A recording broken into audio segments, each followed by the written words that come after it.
ஞானானந்தமயம் தேவம் நிர்மலஸ்படிகாகிருதிம் ஆதாரம் சர்வ வித்யானாம் ஹயக்ரீவம் பாஸ்மகே. நேயர்கள் அனைவருக்கும் அஸ்ட்ரோ KS ஐயங்காரின் பணிவான நமஸ்காரங்கள். மாத பலன் குரோதி வருஷம் மாசி மாதம், அதாவது 13/2/2025 14/3/2025 வரலும் உண்டான காலகட்டத்தில் மேஷம் முதல் மீனம் வரை என்னென்ன பலன்கள் அப்படின்றத இந்த குரோதி வருஷம் மாசி மாதம் பார்க்கலாம். இப்போ இந்த மாத பலனில் முதல்ல நம்ம இந்த மாதத்தினுடைய கோள் சாரம் என்ன அப்படின்றத பார்ப்போம். இந்த மாதத்தில் வரக்கூடிய விசேஷ நாட்கள் என்ன அப்படின்றத பார்ப்போம். அதற்கு பிறகு மாதத்தினுடைய ஒரு ராசிக்கான பலன் என்னன்றதை பார்க்கலாம். இந்த மாதத்தினுடைய கோள் சாரம் அப்படின்னு எடுத்தோமேயான ரிஷபராசியில் குரு வக்ர நிவர்த்தி ஆயிடுறார். இந்த மாதம் அதாவது தை 29ஆம் தேதி வக்ர நிவர்த்தி ஆயிடுறார். அதுவும் தனியாக ஒரு வீடியோ போட்டிருக்கேன், பாருங்கள். 29ஆம் தேதி தை மாதம் வக்ர நிவர்த்தி ஆனதுனால குரு 2ஆம் இடத்துல இருக்கார், அதாவது ரிஷபத்தில். மிதுனத்தில் செவ்வாய் வக்ரம், கன்னியில் கேது, கும்பத்தில் சனி, சூரியன் மற்றும் புதன், மீனத்தில் சுக்கிரனும் ராகுவும். இந்த மாதத்தில் பார்த்தாலேயானால் மாற்றங்கள் என்னென்ன வருது அப்படின்னு பார்க்கும்பொழுது, செவ்வாய் வக்ர நிவர்த்தி அடைகிறார்.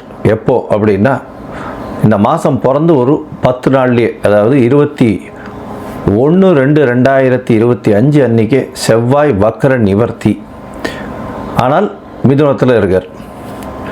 இதை தவிர பார்த்தாலேயானால் புதன் இந்த மாதம் கும்பத்திலிருந்து மீனத்துக்கு போகிறார். அது 26/2/2025 அன்னைக்கு. அதற்கு பிறகு பார்த்தாலேயானால் 4/3/2025 அன்னைக்கு சுக்கிரன் வக்ரகதி அடைகிறார் மீனத்திலேயே. புதன் 9ஆம் தேதி அன்னைக்கு 9/3/2025 அன்னைக்கு வக்ரகதி அடைகிறார், அதுவும் மீனத்தில். இப்போது இந்த மாதத்தினுடைய கோள்சாரம் இது. பொதுவாகவே நம்ம மாத கிரகங்கள்னு சொல்லக்கூடியது சூரியன், செவ்வாய், புதன் மற்றும் சுக்கிரன், இந்த 4 கிரகங்களுடைய மாற்றத்தை வச்சு பேசுவோம். அதுவும் நம்ம சௌரமான மாதங்கள் அப்படின்ற ஒரு பட்சத்தை எடுத்து நம்ம பண்ணுறோம். இது சூரியன் ஒரு ராசியிலிருந்து அடுத்த ராசிக்கு செல்லும் பொழுது அதனுடைய மாற்றங்களை வைத்தே அதனுடைய அந்த சூரியனுடைய மாற்றத்தை வச்சே அந்த மாதத்தினுடைய பெயர், அதாவது கும்ப மாதம் அப்படின்னு பேர் வைக்கிறதுக்கு காரணமே மாசி மாதத்துக்கு கும்பத்தில் சூரியன் போகிறதுனால தான். அதனால் மிச்சவாழ்லாம் பார்த்தோம்னா இது நம்ம தமிழ்நாட்டில், குஜராத்து இந்த மாதிரியான இடத்துலலாம் கடைபிடிக்கப்படுறது. மிச்சதெல்லாம் சந்திரமான மாதங்கள்ன்றதை வச்சு பண்ணுறான். சந்திரமான மாதங்கள்னு சொல்லும் பொழுது பார்த்தாலேயானால் அமாவாசைக்கு அடுத்த நாளோ பௌர்ணமிக்கு அடுத்த நாளோ உண்டான நாட்களை மாதத்தின் முதல் நாளாக கொண்டு அவர்கள் சந்திரமான மாதம் அப்படின்ற விஷயத்தை செய்கிறார். சரி, இந்த மாதத்தில் வரக்கூடிய விசேஷ நாட்கள் அப்படின்னு பார்த்தாலேயானால், அதாவது 25/2/2025 அன்றைக்கி பார்த்தோம்னா காஞ்சி விஜயேந்திர சரஸ்வதி ஜெயந்தி நடக்கிறது. காஞ்சியில் விஜயேந்திர சரஸ்வதி சுவாமிகள் அவருடைய ஜெயந்தி. 26ஆம் தேதி அன்னைக்கு 26/2/2025 அன்னைக்கு மகா சிவராத்திரி, அதாவது பிரதோஷ காலம். மகா சிவராத்திரி மிகப்பெரிய ஏற்றம். ஏன்னா பிரதோஷ காலத்தில் சேவிக்கிறது அப்படின்றது ரொம்ப விசேஷம். அதாவது 13ஆம் நாள் அமாவாசைக்கும் பௌர்ணமிக்கும் 13ஆம் நாள் பிரதோஷ காலம்னு சொல்கிறது. இப்போ வரக்கூடியது 26/2 அன்னைக்கு வரக்கூடியது உங்களுக்கு வளர்பிறை பௌர்ணமி அப்படின்றதுனால கண்டிப்பாக ஒரு நல்ல ஏற்றம் இருக்கும். அதை தவிர பார்த்தாலேனால் அன்றைக்கி மகா சிவராத்திரி அப்படின்றதுனால அந்த சிவராத்திரிக்கு அப்புறமா உங்களுக்கு பனிப்பொழிவு கூட இருக்காது. வெறும் வெளிச்சம், வெயில் தான் அதிகமாக இருக்கும். லாங் டேஸ் தான் இருக்கக்கூடிய வாய்ப்புகள் உண்டு. சூரியனுடைய ஆளுமை ரொம்பவும் அதிகமாக இருக்கக்கூடிய வாய்ப்புகள் மிகவும் அதிகம். அதனால் வெயில் அதிகமாக இருக்கக்கூடிய வாய்ப்பு நிச்சயமாக இருக்கும். இந்த மாதத்தில் பார்த்தோம்னா 28/2/2025 அன்றைக்கி மாசி அமாவாசை. அது ஒரு பெரிய விசேஷம். மாசி அமாவாசைன்றது அமாவாசைன்றது சூரியனும் சந்திரனும் சேர்ந்து இருக்கக்கூடிய ஒரே பாகையில் இருக்கக்கூடிய விஷயம். இந்த காலகட்டத்தில் சூரியனும் சந்திரனும் சேர்ந்து இருக்கும் பொழுது என்னென்ன யோகங்கள் வரும் அப்படின்றது தனியாக வீடியோ போட்டிருக்கோம், அதில் போய் பாருங்க. இன்ஃபேக்ட் அது நல்ல ஒரு விஷயங்கள். சூரியனும் சந்திரனும், அதாவது யாராவது ஒருத்தர் உச்சமோ ஆட்சியோ இருந்தால்னா நல்ல ஒரு ஏற்றம் கிடைக்கும். இல்லைன்னா சுபர்கள் வீட்டில் இருந்தால்னா நல்ல ஒரு ஏற்றம் கிடைக்கும்.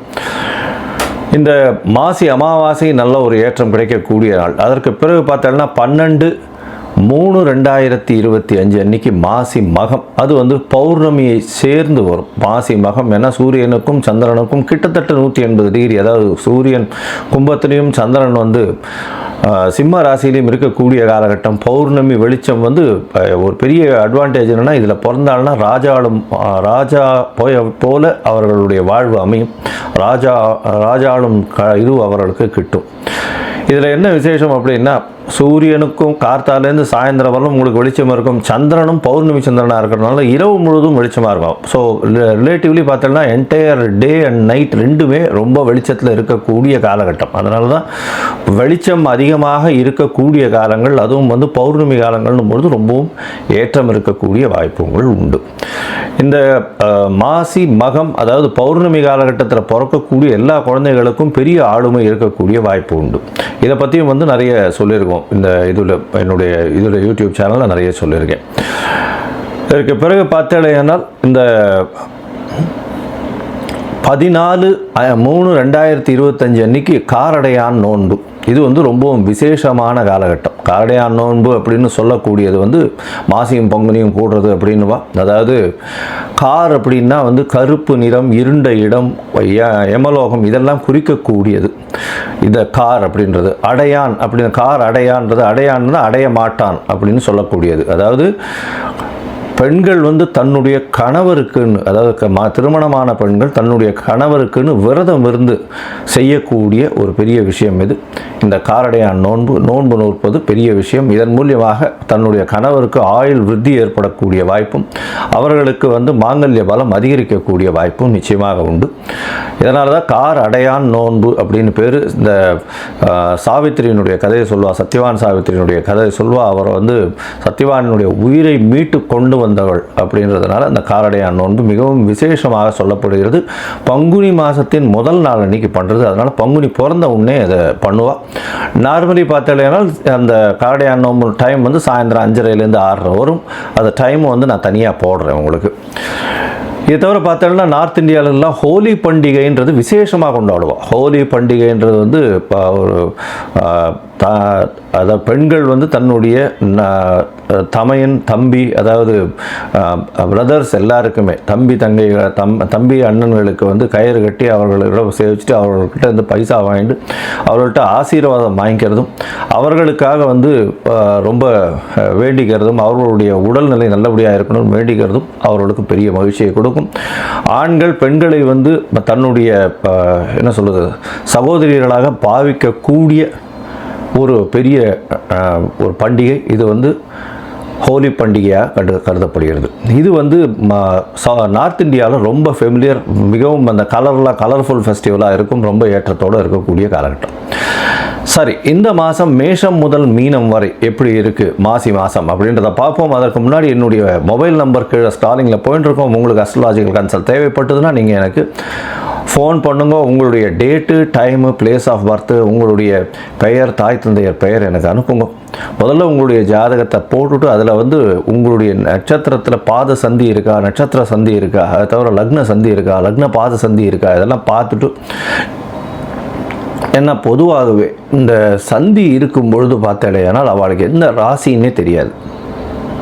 அதனால் மிருகசீரிஷ நட்சத்திரம் நினச்சிட்டுருப்பா, அவள் வந்து ரிஷப ராசி நினச்சிட்டுருப்பா, மிதுன ராசியாக இருக்கும்.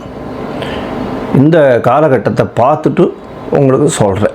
எனக்கு வரக்கூடிய ஜாதகத்தில் பார்த்தா பாதி பேருக்கு அவள் வந்து மிருகசீரிஷம் 1ஆம் பாதம் 2ஆம் பாதம் அப்படின்னு நினச்சிட்டு இருப்பா. ஆனால் அவள் வந்து பார்த்தாள்னா 3-4 பாதத்தில் இருப்பாள். அதனால் வந்து ரிஷபராசி நினச்சிட்டு இருப்பா, மிதுன ராசியாக இருக்கும். அதே மாதிரி துலா ராசி நினச்சிட்டு இருப்பா, அவளுக்கு விருச்சிக ராசியாக இருக்கும். அந்த மாதிரி வந்து பாத சந்திகள் வந்ததே ஆனால் அவர்கள் எந்த ராசியில் இருக்கான்னு தெரியாமையே அவள் வந்து கோவிலில் போய் அர்ச்சனை பண்ணிட்டு இருப்பாள். 40 வயசு 50 வயசு இந்த மாதிரி இருந்துட்டு இருப்பாள். அதனால் முதல்ல வந்து உங்களுடைய நட்சத்திரம், உங்களுடைய நட்சத்திரத்தினுடைய பாதம், அப்போ வந்து என்ன ஆகும் அப்படின்னா, இப்போ நீங்கள் வந்து இப்போ நல்ல நேரம் நடந்துட்டுருக்குன்னு நினச்சிட்டு இருப்பீங்க. ஆனால் உங்களுடைய ஜாதகத்தில் இருக்கக்கூடிய லக்னத்திற்கு பார்த்தாலேயானால் நல்ல நேரம் நடக்கிறது நினச்சிட்டு இருப்பீங்க. ஆனால் உங்களுடைய தசை நல்லபடியாக வேலை செய்யாது. காரணம் என்னென்னா, பாதங்கள் மாறி போய் உங்களுடைய ராசி, லக்னத்தினுடைய லக்னம் இருக்கக்கூடிய ராசி எல்லாமே மாறி இருக்கும். அதனால் முதல்ல வந்து உங்களுடைய லக்னம் சரியாக இருக்கிறதா, லக்ன பாத சந்தி கரெக்டாக இருக்கா, நட்சத்திரம் சரியாக இருக்கா, நட்சத்திர பாத சந்தி கரெக்டாக இருக்கா அப்படின்றத தெரிஞ்சுட்டு உங்களுக்கு அப்பாயின்மெண்ட் கொடுக்குறேன். என்னுடைய கட்டணம் என்னன்றதை சொல்கிறேன், அதை பாருங்கள், அதை அனுப்புங்க. அதை அனுப்பிச்சதுக்கப்புறம் உங்களுக்கு அப்பாயின்மெண்ட் தரேன், அதுக்கப்புறம் பேசலாம். சரி, இப்போ மேஷம் முதல் மீனம் வரை மாசி மாதம் குரோதி வருஷம் 2025 பலன்கள் ஒன்று ஒன்றாக பார்க்கலாம். விருச்சிகம், விசாகம், அனுஷம், கேட்டை இந்த 3 நட்சத்திரம் 9 பாதங்களை கொண்ட ராசி. ராசியின் அதிபதினு சொல்லக்கூடியவர் செவ்வாய். ராசிக்கு 8ஆம் இடத்துல வக்ரகதியில் இருக்கார். ராசிநாதன் ராசிக்கு 8ஆம் இடத்துல இருக்கிறது மூலியமாக மனசுக்குள்ள சிறு கிளேசங்கள் இருக்கக்கூடிய வாய்ப்பு, மனசுக்குள்ள சிறு சிறு என்ன சொல்வது பிரச்சனைகள், ஸ்ட்ரெஸ் கொஞ்சம் அதிகமாக இருக்கக்கூடிய வாய்ப்பு இருந்தாலும் 6ஆம் அதிபதி 8ஆம் இடத்தில் போய் இருக்கிறதும் வக்ரகதி அடைகிறதும், அது தவிர வக்ர நிவர்த்தியாய் ஒரு 10 நாளில், அதாவது 21/2/2025 பார்த்தோம்னா வக்ர நிவர்த்தி ஆகிடுறார். இந்த வக்ர நிவர்த்தியின் மூலியமாக பார்த்தோம்னா 6ஆம் அதிபதி 8ஆம் இடத்துல இருக்கிறது ரொம்ப விசேஷம். இதன் மூலியமாக ஒரு மறைவு ஸ்தானாதிபதி இன்னொரு மறைவு ஸ்தானத்தில் போய் இருக்கிறதன் மூலியமாக வேலை நிமித்தமாக வெளியூர், வெளிமாநிலம், வெளிநாடு போகக்கூடிய வாய்ப்பு நிச்சயமாக உங்களுக்கு வரும். உங்களுடைய ராசிக்கு பார்த்தோம்னா சப்தமத்தில் குரு இப்போ வக்ர நிவர்த்தி ஆகிடுது. அதனால் நல்ல ஒரு ஏற்றமான காலம். 7ஆம் இடத்துல வந்து குரு இருக்கிறதுனால திருமண பாக்கியம் ஏற்படும். இளைஞர்களுக்கு அதாவது திருமணத்துக்கு பார்த்து கொண்டிருக்கக்கூடிய குழந்தைகளுக்கு கண்டிப்பாக திருமணம் ஏற்படக்கூடிய வாய்ப்புகள் நிச்சயமாக உண்டு. உங்களுடைய ராசிக்கு 7ஆம் இடத்துல குரு இந்த தை 29 வக்ர நிவர்த்தி அடைகிறது பெரிய விசேஷத்தை கொடுக்க போகிறது. கண்டிப்பாக திருமண யோகம் வந்தாச்சு. திருமணத்திற்கு டேட்டு ஃபிக்ஸ் ஆகிடும். அடுத்த சித்திரை வைகாசியில் கல்யாணம் ஆகக்கூடிய வாய்ப்புகள் நிச்சயமாக உண்டு. இந்த மாதத்தில் பார்த்தீங்கன்னா உங்களுடைய ராசிக்கு சப்தமாதிபதியும் 5ஆம் இடத்துல உச்சம் பெற்று போகிறது பெரிய விசேஷம். அதாவது சப்தமாதிபதினு சொல்லக்கூடியவர் சுக்கிரன், அவர் 5ஆம் இடத்துல உச்சம் பெற்று போகிறார். 5ஆம் இடத்துல உச்சம் பெற்று போகும்போது 5-7 பரிவர்த்தனை வருது. அது தவிர 5ஆம் அதிபதி 7ஆம் இடத்துலையும் இருக்கிறது பெரிய விசேஷம். அது தவிர பார்த்தீங்கன்னா காதல் வயப்படக்கூடிய வாய்ப்புகள் நிச்சயமாக உண்டு.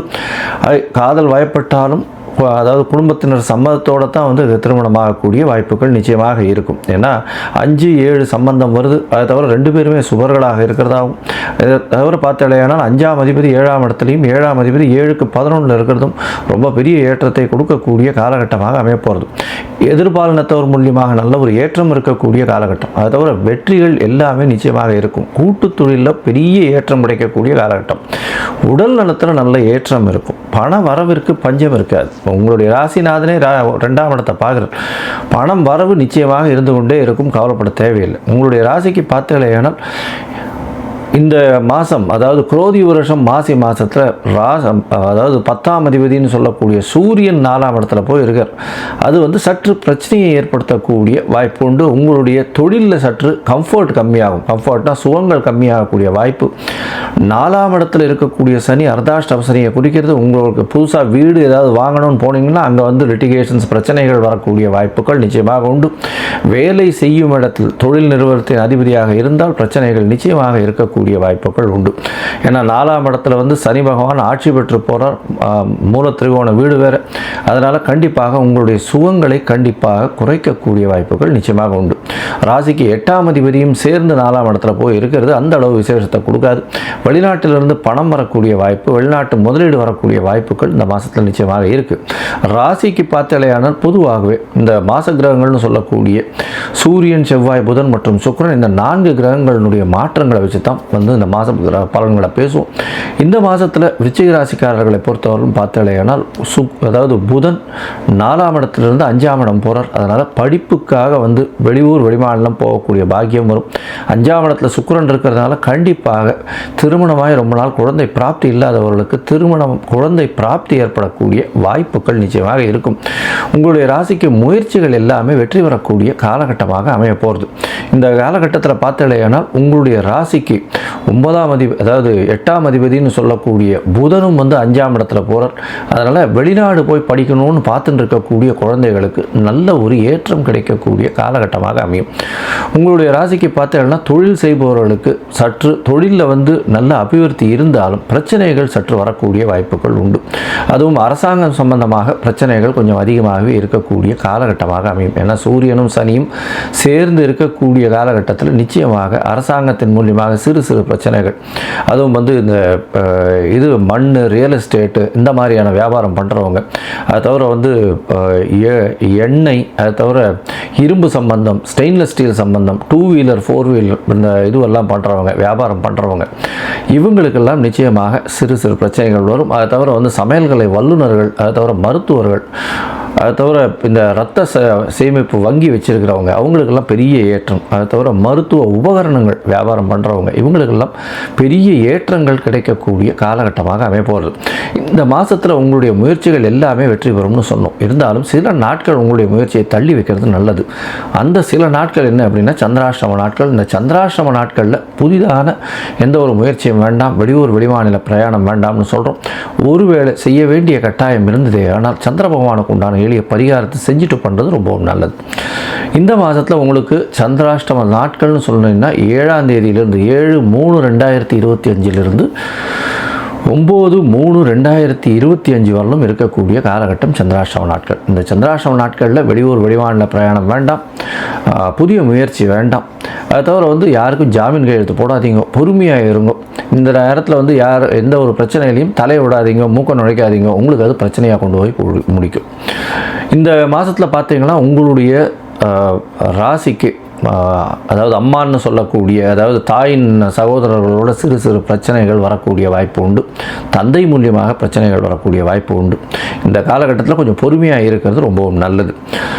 சரி, மொத்தத்தில் பார்த்தீங்கன்னா இந்த விருச்சிக ராசிக்காரர்களுக்கு இந்த மாதம் அருகில் இருக்கக்கூடிய இந்த மாங்காடு அம்மன் கோவிலுக்கு போயிட்டு வர்றது மாசி மாதத்தில் இது ஒரு பெரிய ஏற்றத்தை கொடுக்கும். அதை தவிர வந்து திருவேற்காட்டு கருமாரி அம்மன் கோவிலுக்கு போயிட்டு வர்றதும் நல்ல ஒரு மாற்றத்தையும் ஏற்றத்தையும் நிச்சயமாக உங்களுடைய வாழ்வில் கொடுக்கும். இந்த மாதம் மொத்தத்தில் பார்த்தீங்கன்னா மாசி மாதத்தில் விருச்சிக ராசிக்காரர்களுக்கு உடல் நலத்தில் ஏற்றம், திருமண பாக்கியம் உண்டு, வெளியூர் வெளிமாநில பிரயாணம் போகக்கூடிய வாய்ப்பு, காதல் ஏற்படக்கூடிய வாய்ப்பு, இருப்பினும் பெற்றோர்கள் மூலியமாகவே திருமணமாகக்கூடிய வாய்ப்பு, முயற்சிகள் வெற்றி பெறும், உடல் நலத்தில் நல்ல ஒரு ஏற்றம் இருக்கக்கூடிய காலகட்டம், உங்களுடைய கம்ஃபர்ட் சுகங்கள் குறையக்கூடிய வாய்ப்பு, தொழிலில் வந்து சற்று பின்னடைவு இருக்கும், தொழிலாளர்கள் மூலியமாக சற்று பிரச்சனைகள் வரக்கூடிய வாய்ப்பு, அரசாங்கத்தின் மூலியமாக சற்று பின்னடைவு ஏற்படக்கூடிய வாய்ப்பு, தொழிலில் லாபங்கள் ஏற்றங்கள் இருக்கக்கூடிய வாய்ப்பு, பணவரவிற்கு பஞ்சம் இருக்காது, சித்தர்கள் யோகிகள் பீடத்திற்கு போயிட்டு வரக்கூடிய காலகட்டமாக அமைய போகிறது. உங்களுடைய ராசிக்கு புதிய பதவி புகழ் அந்தஸ்து கௌரவம் வரக்கூடிய வாய்ப்பு உண்டு. குழந்தைகளால் நல்ல ஒரு பேர் வரக்கூடிய பெரிய ஏற்றம் வரக்கூடிய காலகட்டம். இருந்தாலும் தந்தையின் உடல்நிலையில் சற்று பின்னடைவு ஏற்படும், தாயின் உடல்நிலையில் சற்று பின்னடைவு ஏற்படும். இந்த காலகட்டத்தில் யாருக்கும் ஜாமீன் கையெழுத்து போட வேண்டாம், பொறுமையாக இருக்கிறது ரொம்பவும் நல்லது அப்படின்னு சொல்கிறேன்.